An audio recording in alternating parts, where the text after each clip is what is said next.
Thought Media Network is pleased to present Treasures from the Tao, live on Tuesdays at noon Mountain Time with Reverend Jody Hill-Stevenson. Join us as Reverend Jody shares wisdoms, inspirations, and treasures from the Tao every Tuesday here on the New Thought Media Network. And here is Reverend Jody. Hi, everybody. I am so happy to be here with you. Gosh, I just wish I could reach out and give you a great big hug. So before we begin, I have a story to tell you.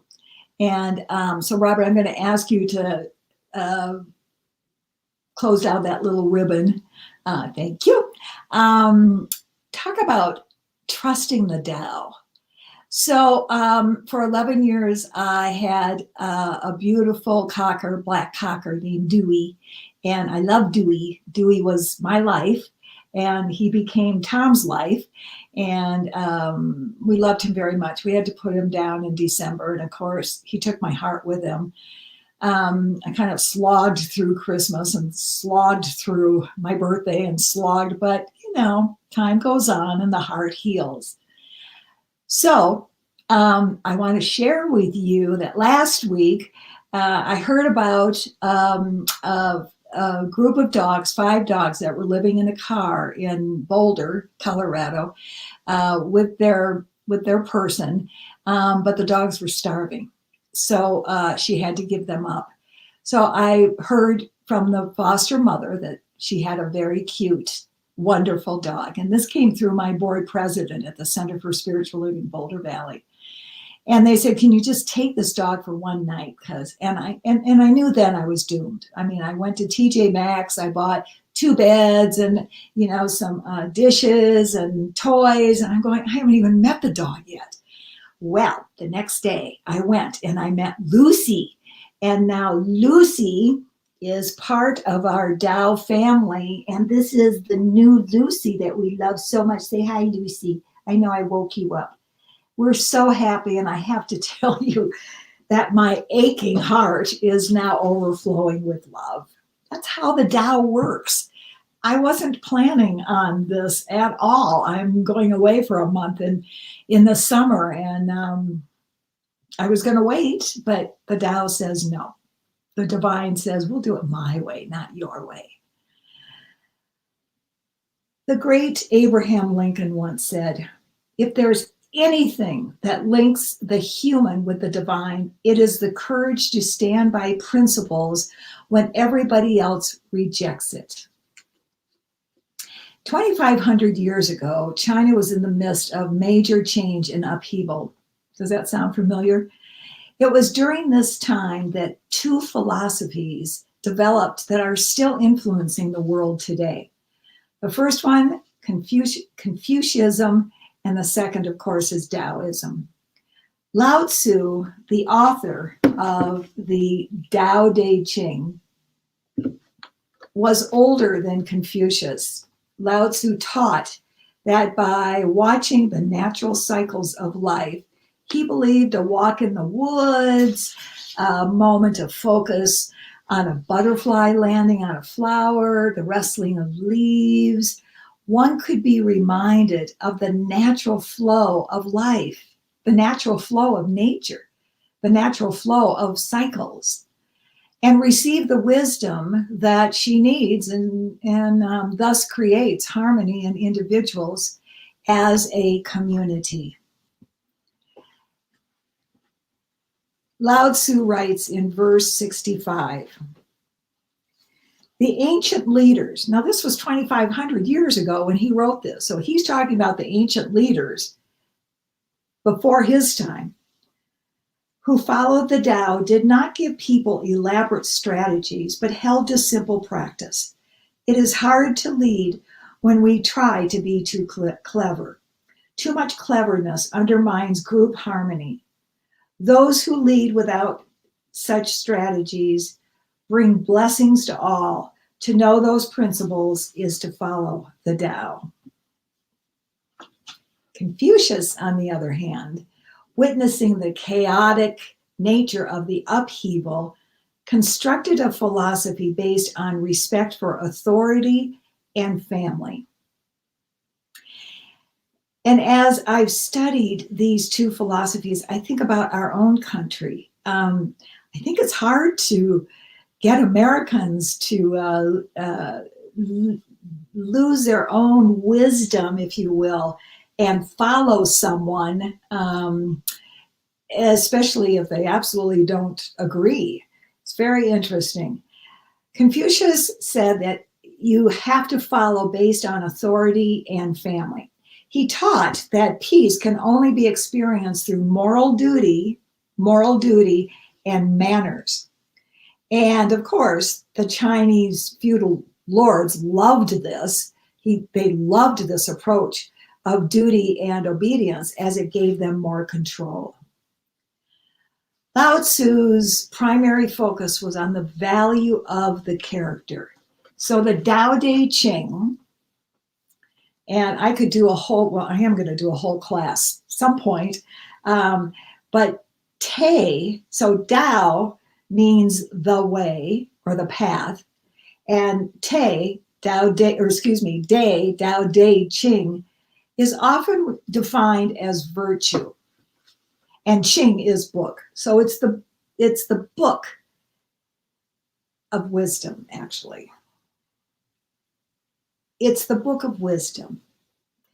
So it's Te is often defined as power or virtue.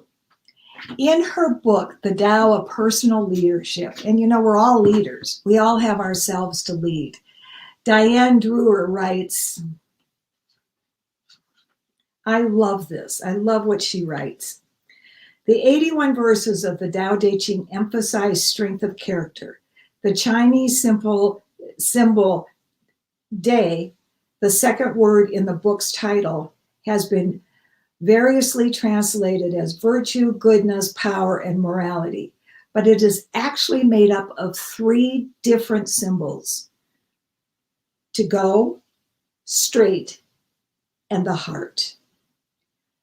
Thus, Tao, Te, means integrity or character living straight from the heart. And in our culture, this is hard to understand because the intellect has had more of a primary role than the intuition, than the heart. To experience authentic harmony within ourselves, we must develop beliefs and skills to awaken that full potential of humanity, of our humanness.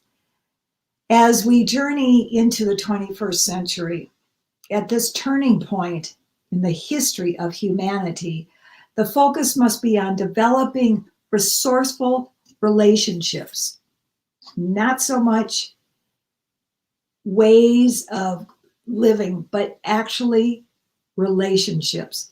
Relationships with character or nature, honor each other's, and most importantly, honors the one in the mirror. By focusing on the character of relationships, we lay down our weapons of control, our shields of reactions, and our fears of the unknown. We remember the Tao is everywhere. Everywhere. There's no place on this planet.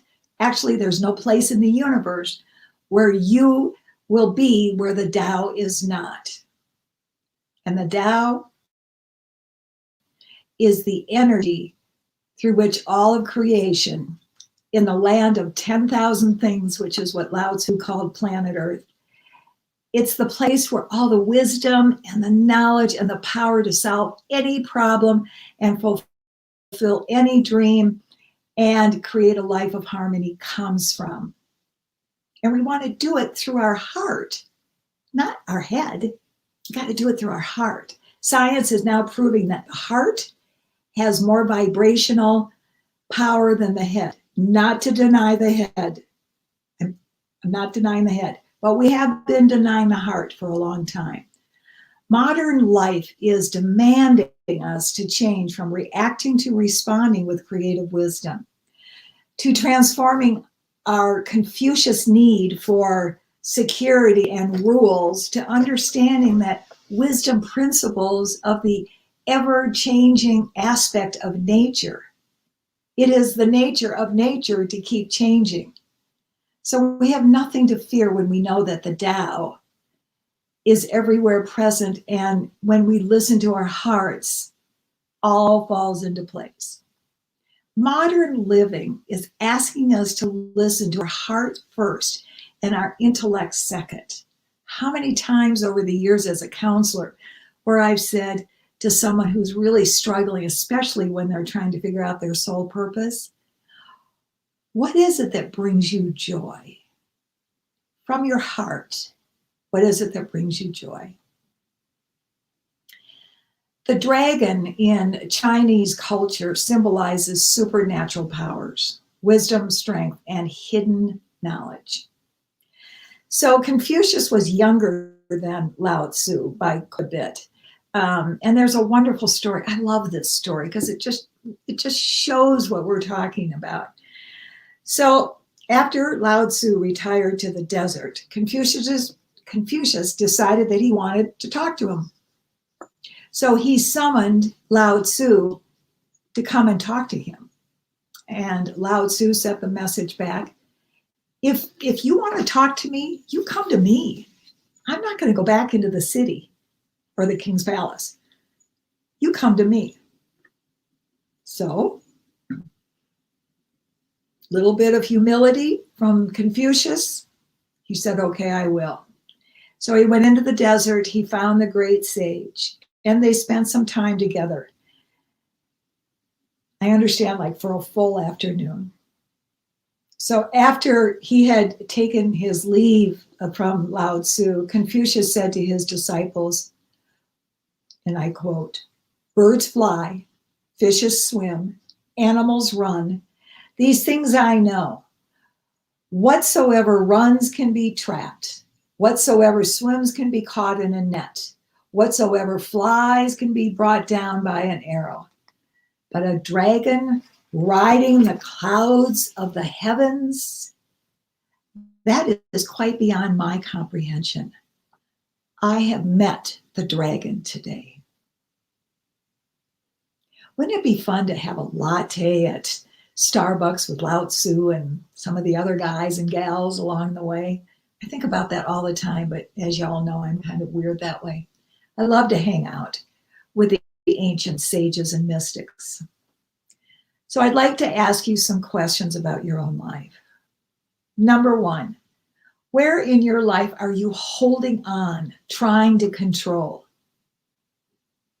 Where are you being more of a Confucius person that's needing the security and needing the control in order to feel safe?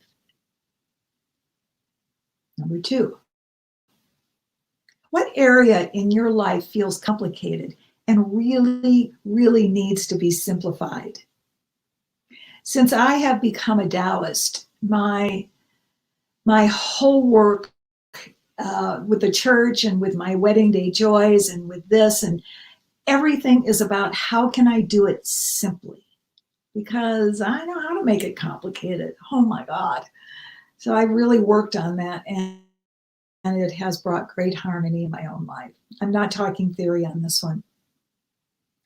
And number three, where are you not feeling in harmony with your own life? Harmony, according to Taoism, is the number one focus in our daily life. So to summarize, a Tao thinker who welcomes greater harmony in your everyday life, go to your heart first. Trust it, believe it, listen to it, and follow it.